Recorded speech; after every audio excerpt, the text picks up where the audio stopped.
Margaret Williams never expected her peaceful evening drive to turn into a nightmare.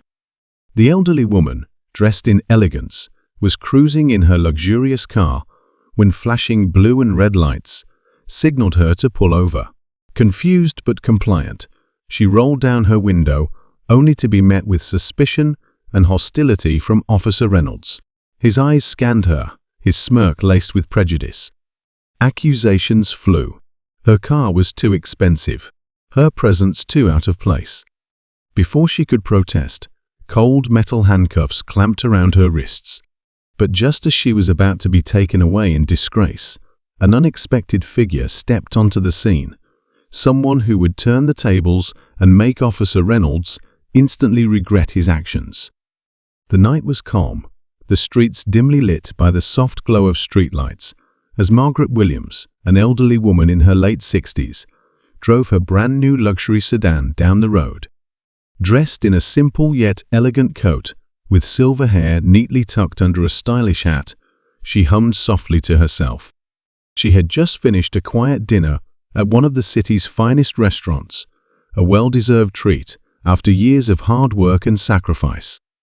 As she stopped at a red light, she noticed flashing red and blue lights in her rearview mirror. A police siren blared, demanding that she pull over. Margaret frowned. She had been driving well within the speed limit. Confused, she guided her car to the side of the road and rolled down her window.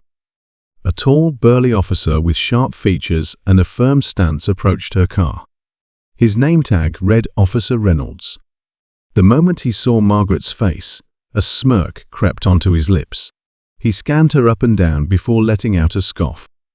"Well, well," he said, tapping his flashlight against his palm. "This is a nice car for someone like you." Margaret raised an eyebrow. "Excuse me?"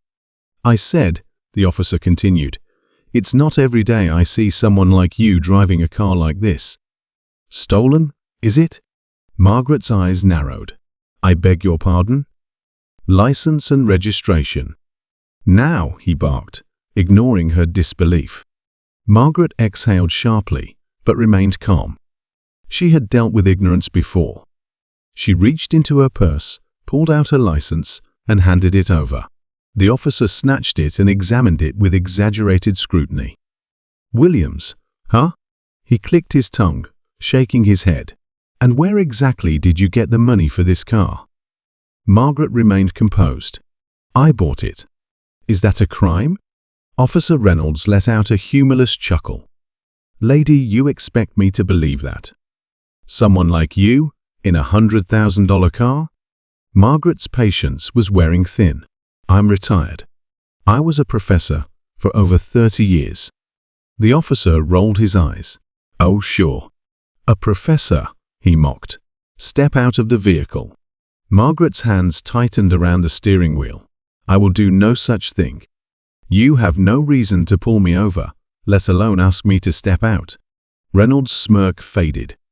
He reached for the radio on his shoulder.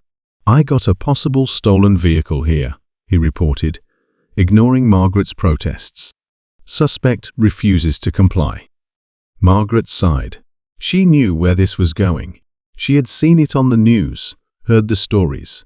Within minutes, another police car arrived. Two officers stepped out, one of them looking confused as he glanced between Margaret and Reynolds. "What's going on here?" "Possible stolen vehicle," Reynolds said smugly. "She refuses to get out." The second officer, a younger man with softer features, looked at Margaret and then at the luxury car. "Ma'am, is this your vehicle?" "Yes, and I have given him my license and registration," she said firmly. Reynolds scoffed. "Yeah, but anyone can fake papers. Look at her. Does she look like she belongs in a car like this?" The younger officer's jaw tightened. "Reynolds, you can't just—" Before he could finish, Reynolds yanked the door open and grabbed Margaret's arm. She gasped in shock as he pulled her out, ignoring her protests. "This is an outrage," she exclaimed, struggling against his grip. "You're under arrest for resisting an officer's orders," he said, pulling out his handcuffs. The younger officer stepped forward. "Reynolds, wait." "Stay out of it," Reynolds snapped. Just as he was about to cuff Margaret, a sleek black SUV pulled up behind them. The door opened, and a sharply dressed man in his 40s stepped out. His face was unreadable, but his eyes held authority. Reynolds barely glanced at him. "Sir, stay back.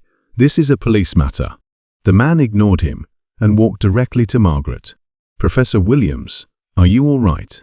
Margaret looked up and gasped. "David?" The man nodded and turned to the officers.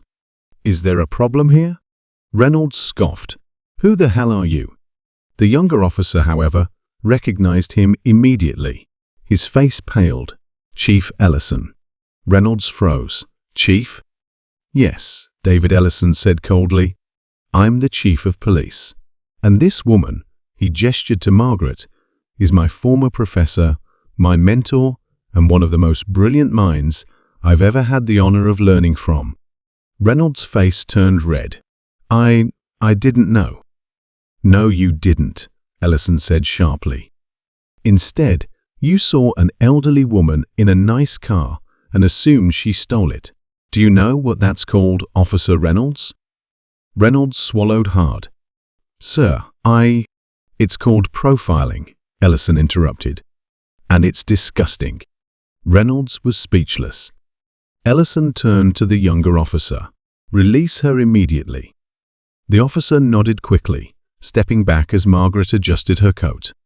Ellison turned back to Reynolds. "You've embarrassed this department, harassed an innocent woman, and abused your authority." Reynolds looked like he wanted to argue, but one look at Ellison's face stopped him.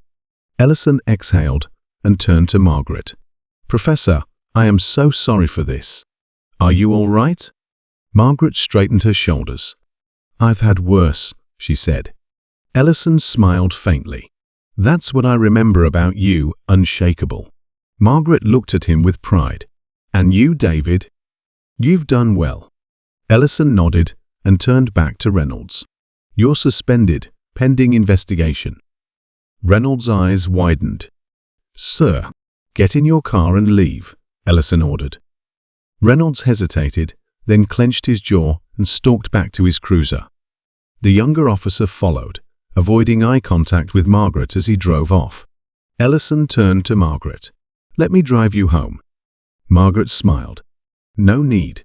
But it was good to see you again, David." He chuckled.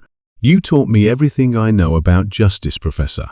And tonight, I finally had the chance to pay it back." Margaret got back into her car, feeling a mix of exhaustion and satisfaction. The night had been frustrating, but in the end, justice had prevailed.